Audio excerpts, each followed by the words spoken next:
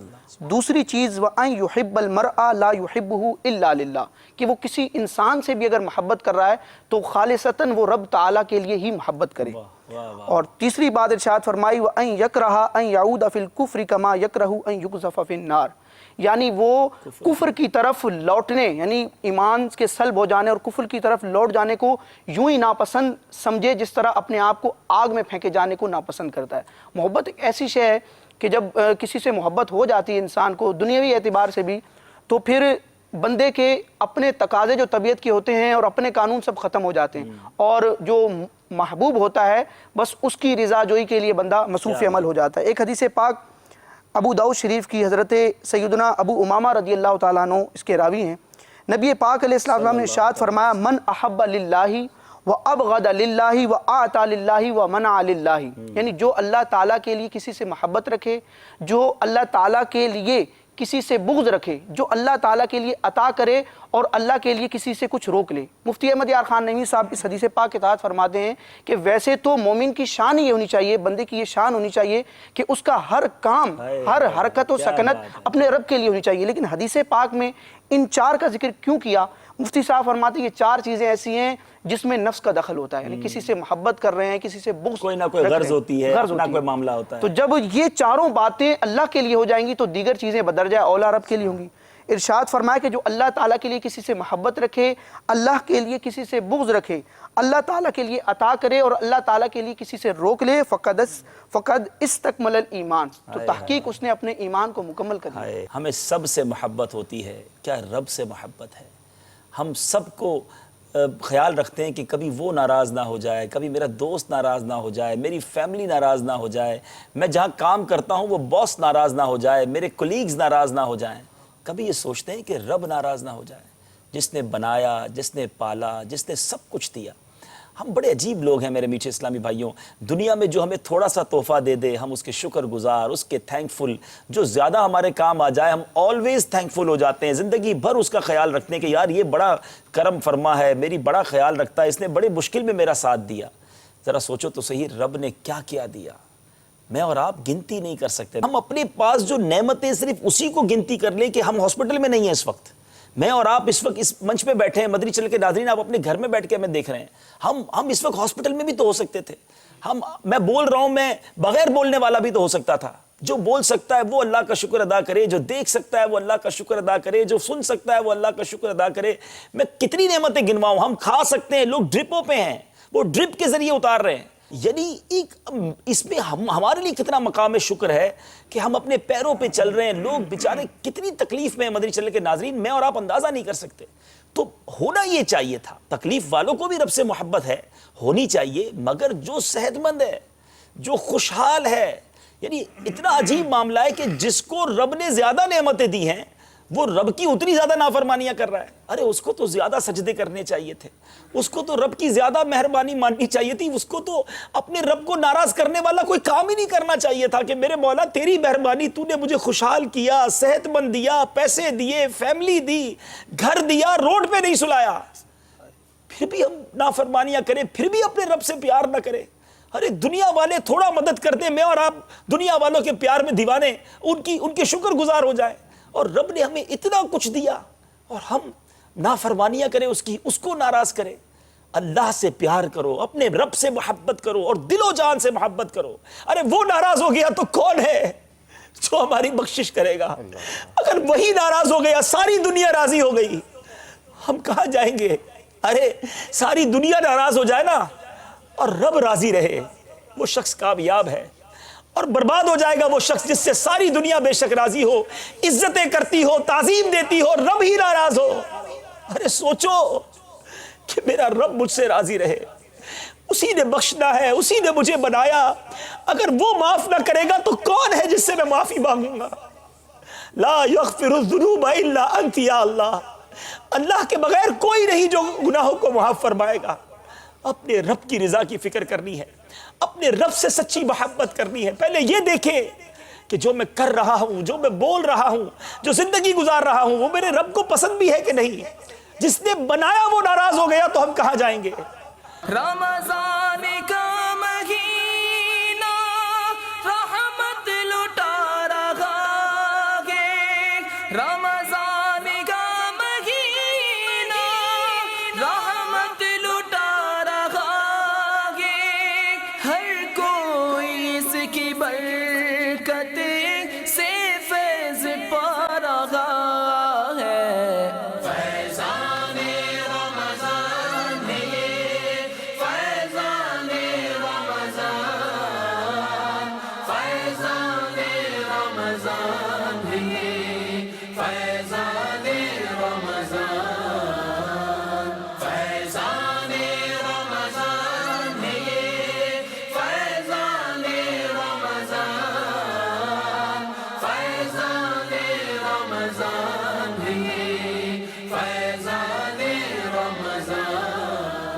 اور ٹرانسمیشن کے آخر میں ملاحظہ کیا یو ایس اے اور کینیڈا کے ناظرین کے لیے پیش کیا جانے والا سلسلہ بلیسنگ آف رمضان. آئیے اس کے بھی مناظر دیکھتے ہیں. چلتے ہیں اپنے سیگمنٹ کی طرف, قرآنی صورتیں اور ان کے نام. صلو علی الحبیب صلی اللہ تعالی علی محمد وعلی آلہ واصحابہ وبارک وسلم. اہلاً و مرحباً.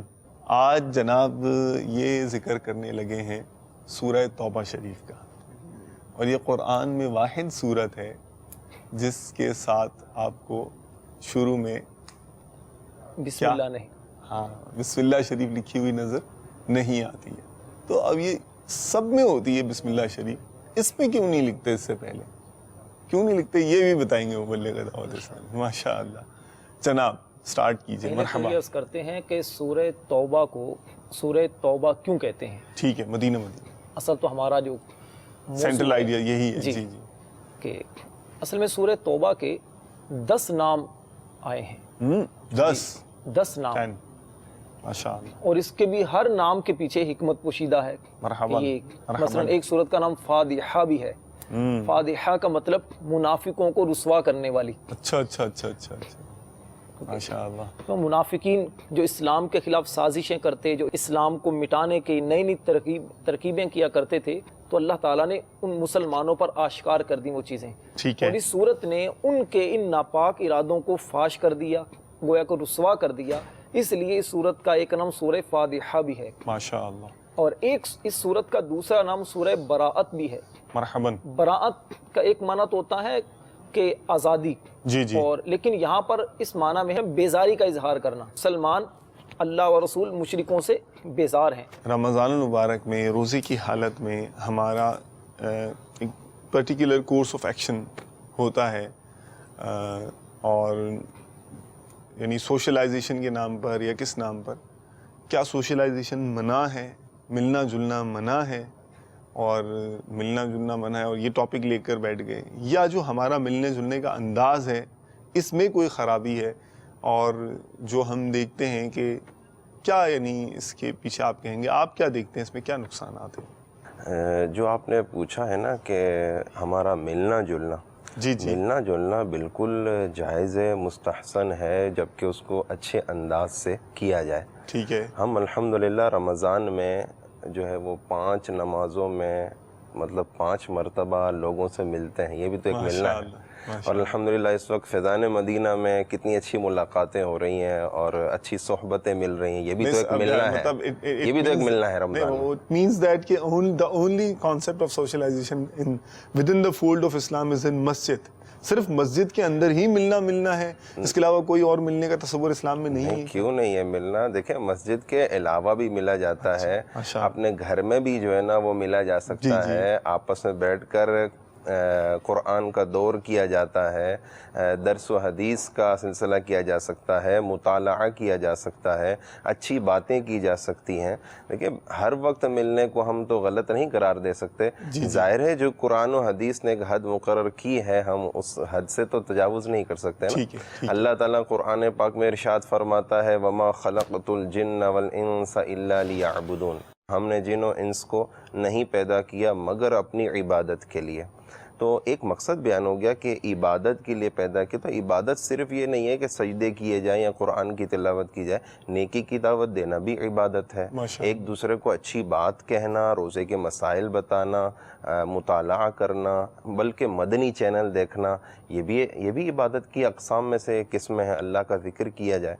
یہاں ایک بات سمجھنا بہت ضروری ہے کہ ہمارا جو موضوع ہے روزے اور محفلیں اور بیٹھکیں، اس میں جو نا عموماً ہوتا کیا ہے کہ وقت کا ضیاع بھی ہوتا ہے، ہوتا نہیں بلکہ بھی ہوتا ہے، کیونکہ ہمارے ہاں یہ کانسیپٹ پایا جاتا ہے کہ روزہ ہے یار، ٹائم کس طرح پاس کیا جائے، ٹائم کس طرح پاس کیا جائے تاکہ ہمارا روزہ بڑی آسانی سے گزر جائے اور ہمیں پتہ نہ چلے. تو اس کی جو ہے نا وہ ایک تعداد ہے مسلمانوں کی جو اچھے ذرائع جو ہے نا وہ اپناتی ہے، اور ایک مسلمانوں کی تعداد ہے کہ جو اچھے ذرائع نہیں اپناتی. اللہ تعالیٰ قرآن پاک میں ایک جگہ ارشاد فرماتا ہے أَفَحَسِبْتُمْ أَنَّمَا خَلَقْنَاكُمْ عَبَثًا وَأَنَّكُمْ إِلَيْنَا لَا تُرْجَعُونَ، کیا تم یہ گمان کر بیٹھے ہو کہ تمہیں ایسی بیکار پیدا کیا گیا ہے اور کیا تمہیں ہماری طرف لوٹنا نہیں ہے؟ وقت کی اہمیت اب ہمارے متعلق بیان کیا جا رہا ہے، ہمیں بیکار پیدا نہیں کیا گیا. بخاری شریف کی حدیث پاک ہے کہ اللہ کے حبیب صلی اللہ تعالیٰ علیہ وآلہ وسلم نے ارشاد فرمایا اغتنم خمسا قبل خمس، 5 چیزوں کو 5 چیزوں سے پہلے غنیمت جانو. حیاتک قبل موتک، اپنی زندگی کو اپنی موت سے پہلے غنیمت جانو.